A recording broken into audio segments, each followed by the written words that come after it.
4,714. I am 36 and male and I still fight back the tears when I lose at a board game. 4,716. I went to band camp. 4,793. I only love the thought of you. 4,756. My father calls me about once a year to borrow money. I'll always send him another $5,000. I never hear from him otherwise. But once he called on my birthday. I don't think he realized. He certainly didn't say anything about it. That time I only gave him $4,000. He never knew why. 4,832. I don't know 90% of the names I'm reading next to the buttons in the voting machines. Never heard of these people before. Have no idea what they stand for. Democracy is actually quite scary. 4869. I'll never open the door of the microwave right away. I'll always leave a few extra seconds for the microwaves to evaporate, or do whatever it is they do. Don't want to fry my brain. 4,872. I would like to do an experiment where you weigh someone at the exact moment he dies, to see if he gets any lighter. 4,910. When I'm bored in a meeting, sometimes I'll find myself tracing out your name with my tongue on the inside of my mouth. 5,027.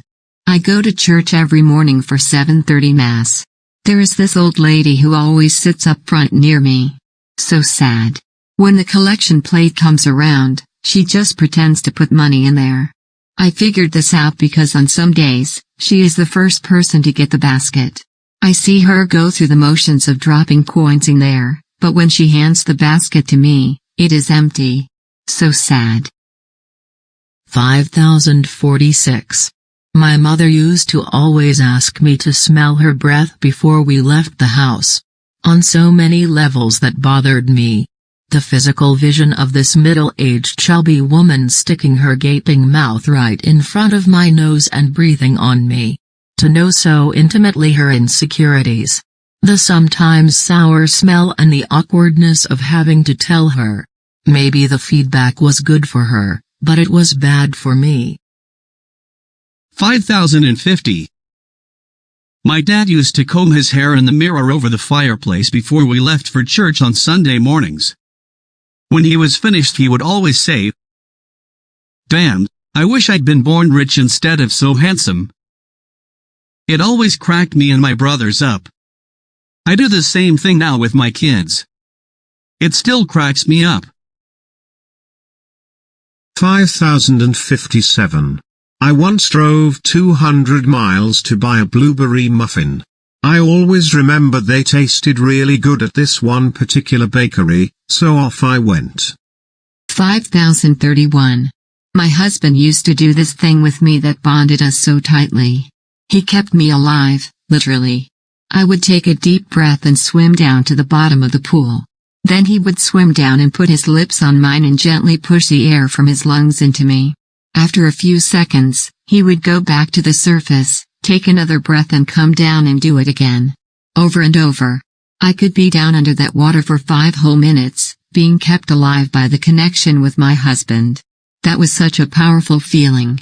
Now I miss him so much. When he died, I saw him laying there in that hospital bed and I wanted to put my lips on his and breathe my air into his lungs to bring him to life, but my father held me back. He said it wasn't the right thing to do, that it wouldn't help. Still, I wonder. 5,069. I usually spend my Saturday night looking in your windows. 5,073. At family gatherings, I'd rather play with the children than talk with the adults. 5,076. For 29 years, I've never once taken off my wedding ring. 5,081. I once went to the doctor, and when I disrobed for my exam, He started laughing. I of course wanted to know what was so funny. He showed me. There was a postage stamp sticking to my bum. Oops. Better keep the stamps in another drawer. 5102. All the customers in my family's restaurant last year paid with a credit card. Every last one. Nobody paid with cash. Don't believe me? Just look at my tax returns. Haha, go pound sand IRS. 5111. Yet another door has closed in my life.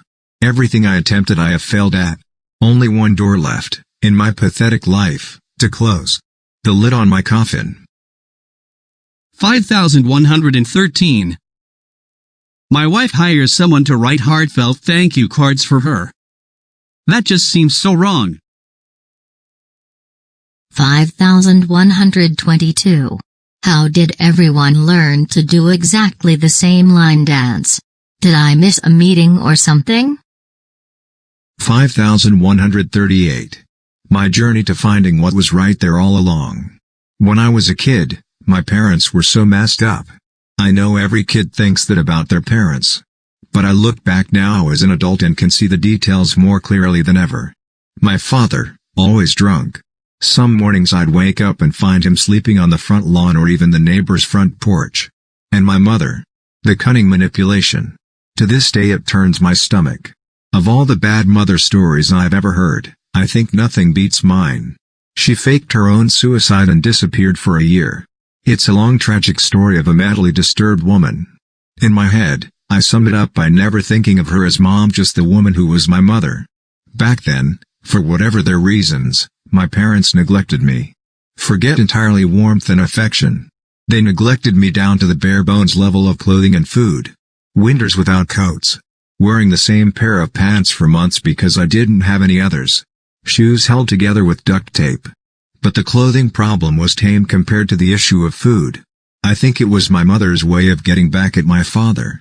In her twisted mind, if she could starve me and make me look frail and needy, maybe he would stop his drinking and be a better provider. Use me to get him to come back to her. Thus, when I graduated high school, I was 40 pounds underweight.